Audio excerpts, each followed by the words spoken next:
To make sure that your idea is valid, let's start by asking yourself two important questions.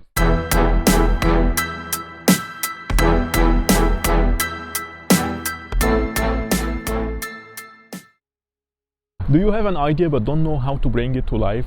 Don't worry, you are not alone.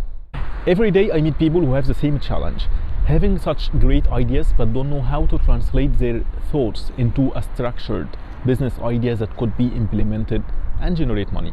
My name is El-Hadad. I'm a business consultant. Through my videos, I will guide you all the steps along the way, starting from formulating your idea, developing a structured business plan, bringing your product or service to the market, and keep optimizing your model till you reach the desired level of success. And now, to make sure that your idea is valid, let's start by asking yourself two important questions. Which problem does your business solve, and who is your target market?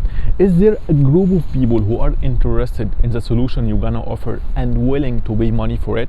If you can answer these two questions, you can start immediately. And by the way, it doesn't matter if you have other competitors. It doesn't matter if you don't have financial capabilities. There is a lot of strategies that you could implement to overcome these challenges. Thank you for watching. If you have any question, leave it in the comment. See you next time and have a great day.